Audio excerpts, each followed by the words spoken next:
नमस्कार, मैं हूं मनोज मनु। बड़ी खबर में आपका स्वागत है। बड़ी बहस में चर्चा हम इस बात को लेकर करेंगे कि जेएनयू की आग कहां तक पहुंची है और राजनीतिक यानी कि सियासत का खेल इसमें और कहां तक खेला जा रहा है। जेएनयू में देश विरोधी नारों के बाद उठा बवाल थमता नहीं दिख रहा है। देश विरोधी नारे लगाने के खिलाफ कार्रवाई की मांग को लेकर जगह जगह विरोध प्रदर्शन हो रहे हैं, लेकिन ताज्जुब की बात है कि उन पत्रकारों को भी निशाना बनाया जा रहा है जो ये खबर आप तक पहुंचा रहे हैं। लेकिन इस बीच जेएनयू छात्र संघ अध्यक्ष कन्हैया कुमार की चिट्ठी सामने आई है, जिसमें देश विरोधी नारों को दुर्भाग्यपूर्ण बताते हुए समर्थकों से शांति की अपील की गई है। लेकिन ये आग कब बुझेगी, ये वो सवाल है जिसका जवाब आज हम पूरा देश मांग रहा है। और आज की बहस में हम चर्चा इसी बात को लेकर करेंगे। लेकिन सबसे पहले देखिए ये रिपोर्ट। जेएनयू यानी जवाहरलाल नेहरू विश्वविद्यालय देश का एक प्रतिष्ठित शिक्षा संस्थान आजकल सुर्खियों में है। देश विरोधी नारों के बाद जेएनयू में भले ही हालात अब सुधरने लगे हों, लेकिन देश में बवाल जारी है। बजरंग दल समेत कई हिंदू संगठनों ने इसे सियासी रंग दिए जाने का विरोध करते हुए हैदराबाद और दिल्ली में विरोध प्रदर्शन किया। यूथ कांग्रेस और एनएसयूआई ने रायसीना रोड पर विरोध प्रदर्शन करके मोदी सरकार पर हमला बोला। अगर कुछ छात्रों ने एंटी नेशनल स्लोगन करे तो उनके खिलाफ एक्शन लीजिए, लेकिन बेकसूरों को गिरफ्तार करके और कसूरवारों को छोड़कर ये कोई राजनीति करने का ढंग नहीं है और सरकार के हम इसके खिलाफ चलें। जिसने एंटी नेशनल जो नारा लगाया है उसको सख्त से सख्त कार्रवाई उसके खिलाफ होना चाहिए और जो मासूम निर्दोष स्टूडेंट हैं उन्हें टारगेट करा जा रहा है, हम उसके खिलाफ प्रोटेस्ट कर रहे हैं। जेएनयू छात्र संघ अध्यक्ष कन्हैया कुमार को कोर्ट ने 2 मार्च तक न्यायिक हिरासत में भेज दिया है। कन्हैया ने पेशी के दौरान उसके साथ मारपीट का आरोप लगाया। इससे पहले पटियाला हाउस कोर्ट में पत्थरबाजी, नारेबाजी और पत्रकारों के साथ मारपीट की खबरें भी आईं। The police officers who had put his arm around his body and was protecting him from with the intention of protecting him from any assault. And you would have also seen some of our police officers were covering him from behind, in front, and then one officer also put his hand in front of his head so that if anything was thrown, it didn't cause any injury to him. JNU और Jadavpur university में देश विरोधी नारों के बाद खबर है कि 18 और विश्वविद्यालयों में ऐसे कार्यक्रमों की तैयारी की जा रही है। उमर खालिद ने 9 फरवरी से पहले अपने लोगों को भेजकर इसके लिए रेकी कराई थी। उमर खालिद का नाम इस मामले में दर्ज एफआईआर में है। एफआईआर में कहा गया है कि देश विरोधी नारे लगाने का नेतृत्व उमर खालिद ने किया, जिसका संबंध डेमोक्रेटिक स्टूडेंट्स यूनियन के एक धड़े से है। उमर समेत कई आरोपियों को पकड़ने के लिए पुलिस दिल्ली के अलावा यूपी, महाराष्ट्र, जम्मू कश्मीर समेत कई राज्यों में छापेमारी कर रही है। समय के लिए अकरम और श्रीनिवास के साथ ब्यूरो रिपोर्ट। बड़ी बहस में चर्चा हम इस बात को लेकर करेंगे कि यह मुद्दा कहां तक पहुंच गया और जेएनयू से यह आग निकलकर अब देश की राजधानी दिल्ली के साथ साथ दूसरे राज्यों में भी जा पहुंची है। सबसे बड़ी बात है कि कन्हैया को लेकर पटियाला कोर्ट 2 हिस्सों में बंट गया।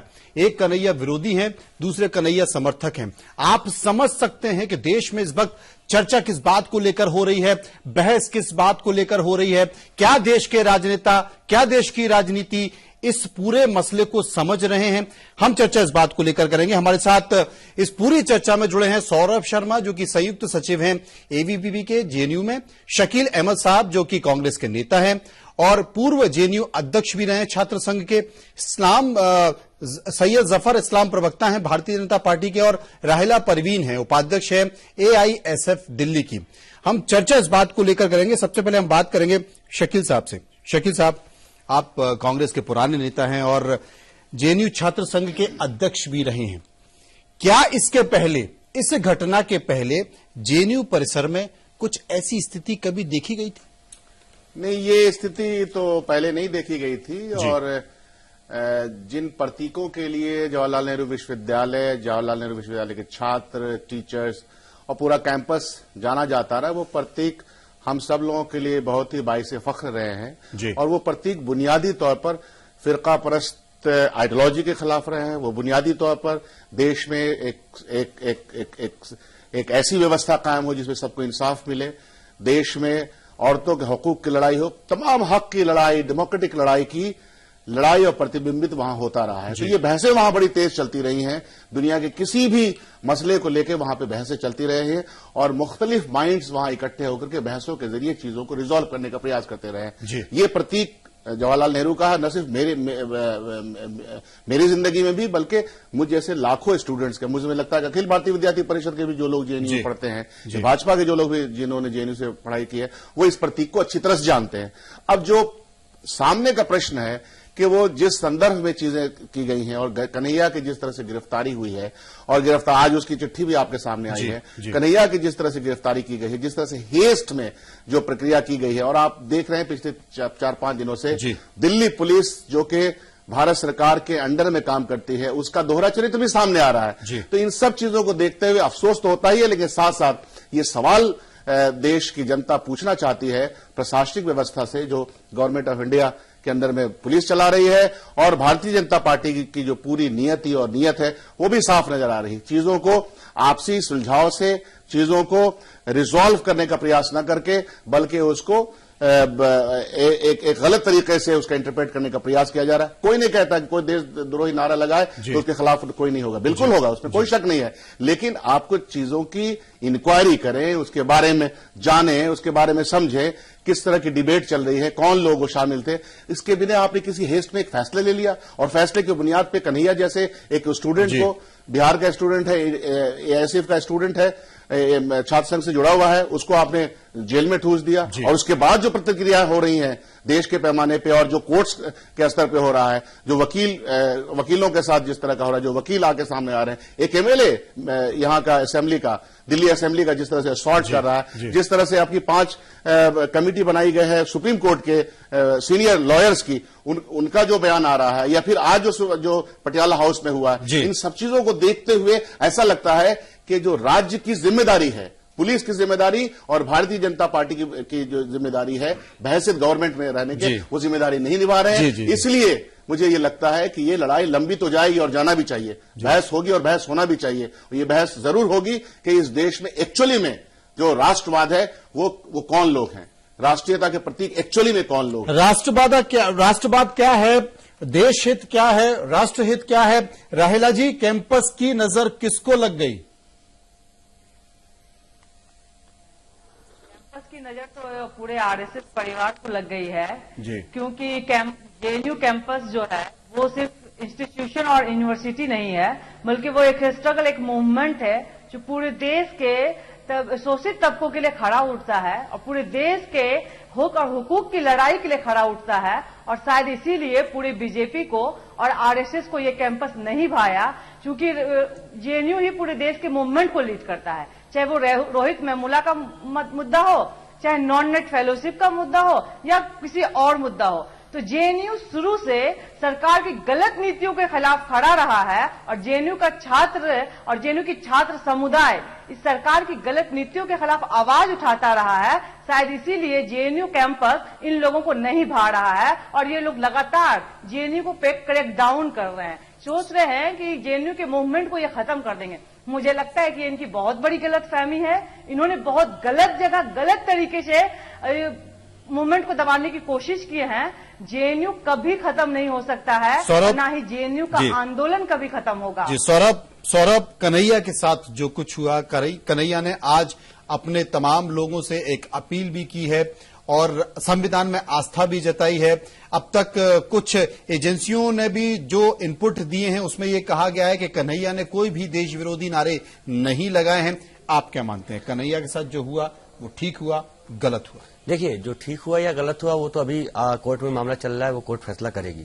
लेकिन दोहरी मापदंड नहीं होनी चाहिए। जैसा कि अभी सर ने बताया, शकील सर ने, कि जेएनयू एक डिबेट और डिस्कशन का कल्चर रहा है और वो आज भी है। चंद लोग हमारे जेएनयू को बदनाम नहीं कर सकते, हमारे देश को बदनाम नहीं कर सकते। हम लोग उनके खिलाफ लड़ रहे हैं और आगे लड़ते रहेंगे। और मैं यही अपने देशवासियों से एक दरख्वास्त करना चाहूंगा कि हमारा जेएनयू उतना अच्छा है और आगे रहेगा, इसे बुरी नजर से न देखें। जो कुछ चंद लोग हैं हम उनको हटाने का प्रयास कर रहे हैं, लेकिन क्या आप डिस्कशन और डिबेट के चक्कर में आप शांत रहिए, अगर डिस्कशन नहीं, डिबेट गलत के चक्कर मत में बोलिए, आपकी क्या गलत चीजों आप को थोड़े शांत किसी होकर सुन देश लेंगे। को बांटने की कोशिश करोगे? क्या आप बंदूक की नोक पे आजादी लेने की बात करोगे? क्या आप जो हमारा कश्मीर एक अभिन्न अंग है उसको आप हटाने की बात करोगे? ऐसा कोई डिस्कशन और जो आपका डिबेट है ये परमिट नहीं देता, संविधान परमिट नहीं देता। ठीक है, आप बात कीजिए।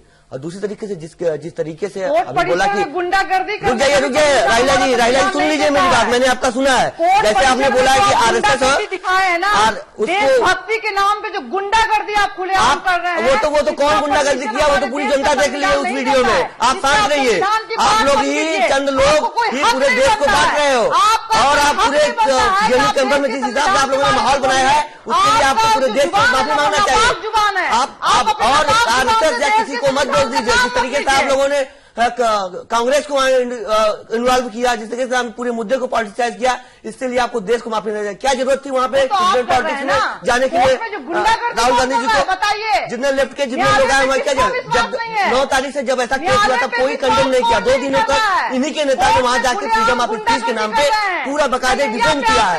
और एक तरफ जब हेमंत तप्पा जी का जब वो जिंदगी मौत लेकिन हॉस्पिटल में तब कोई नहीं गया देश में। लेकिन सैयद जफर इस्लाम साहब मेरे साथ, सैयद जफर इस्लाम साहब मेरे साथ मौजूद हैं। इस्लाम साहब, आपको पता है जेएनयू में क्या क्या होता है? ये पहली घटना नहीं है, पिछले कई साल से ये घटनाएं होती इस्लाम साहब जो बात राहिला जी बोल रही हैं, जो बात सौरभ जी बोल रहे हैं, मेरा आपसे ये कहना है कि इस तरह की तमाम चीजें हुई, लेकिन क्या जेएनयू परिसर के बारे में, जेएनयू में पढ़ रहे लोगों के बारे में ये कहना कि वहां पर आतंकवाद से जुड़ी हुई चीजें होती हैं, नक्सलवाद से जुड़ी हुई चीजें हैं, क्या वाकई ये उचित है?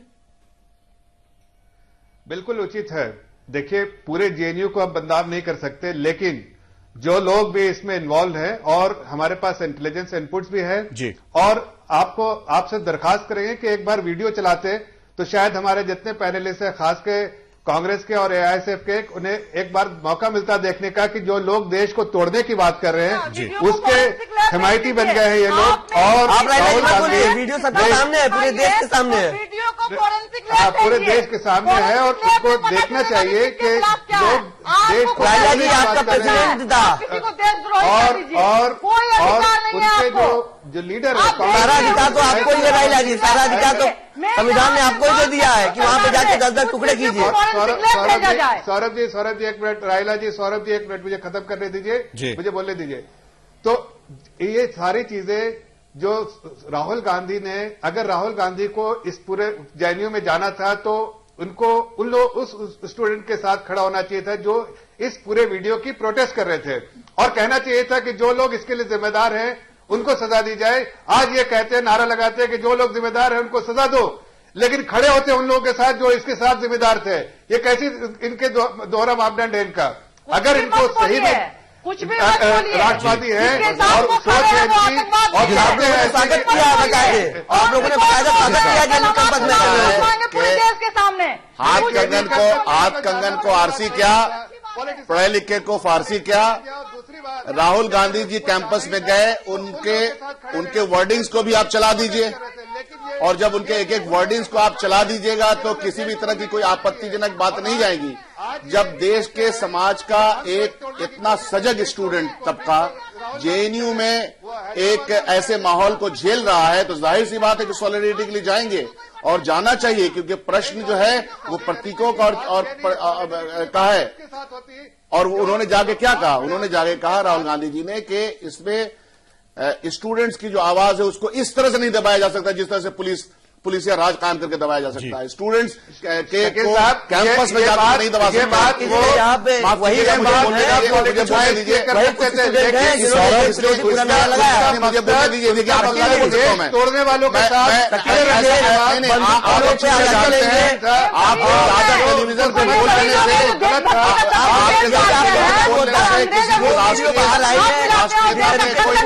वीडियो वही लोग हैं। देखिए आज के दिन सामने देशभक्ति के नाम पे आप देखो, गुंडागर्दी उसके बाद नहीं आप लोगों ने कर पूरा सकते। डिफेंड करने के लिए गए वहाँ पे। सौरभ साहब, इस्लाम साहब, सबसे बड़ा सवाल है कि इस मसले की अभी तक जांच चल रही है, पुलिस नतीजे पर नहीं पहुंची है और पुलिस भी कह रही है कि उसे एक मौका दिया जाना चाहिए। अगर कन्हैया कुमार जमानत के लिए आवेदन देते हैं तो हम उसका विरोध नहीं करेंगे, यह पुलिस का कहना है। लेकिन एक चीज समझ में नहीं आती है मुझे कि भारतीय जनता पार्टी के लोगों ने कन्हैया कुमार को देशद्रोही मान लिया है और उसी को लेकर बयानबाजी हो रही है। और अगर इस तरह की चीजें देखी जा रही तो कांग्रेस भी उसमें बढ़ चढ़कर भाग ले रही है। यानी कि क्या हम ये मान लें कि पहले कांग्रेस आई है और उसके बाद वहाँ लेफ्ट के जितने लीडर्स थे वो सबसे पहले गए। कभी भी 9 फरवरी और 10 फरवरी 11 फरवरी को नहीं गए कि वहाँ पे गलत हुआ है, कन्हैया के साथ कोई हाल होता है तब समाज की आवाज है, समाज की आवाज हम लोग विरोध कर रहे थे, क्यों नहीं आए? विरोध कर रहे थे तो आप क्यों नहीं आए? क्यों नहीं आए? इस जो प्रोग्राम हुआ था उसका विरोध सबको जाते, कोई ने विरोध नहीं किया। वहाँ पे हमेशा लोग रैली में शामिल हुए, रैली को आगे बढ़ाया। आप लोगों ने एक बार वो वीडियो दिखाया गया देश आपको नहीं करेगी, जिसमें लोग नारे लगा रहे हैं, ऐसे स्लोगन दे रहे हैं देश को तोड़ने वाली स्लोगन। इनको इस्लाम साहब कीजिए ना, क्या पता क्या खड़े थे, क्या इस्लाम साहब जिस मुद्दे को लेकर ये आवाज उठी है, जिस मुद्दे को लेकर ये बहस का मुद्दा बना है, जिस तस्वीर को देखकर ये पूरा मामला यहां तक पहुंच गया। एक छोटा सा ब्रेक लेंगे, ब्रेक के बाद वापस आएंगे। उसके बाद उसी वीडियो को हम प्ले करेंगे और लोगों को समझाएंगे और खुद भी समझने की कोशिश करेंगे कि जो बयानात इसमें हो रहे हैं, जो सियासत हो रही है, क्या इस तस्वीर को देखकर ऐसा होना चाहिए। एक छोटे से ब्रेक के बाद तुम्हारे विचारधारा ने गांधी जैसे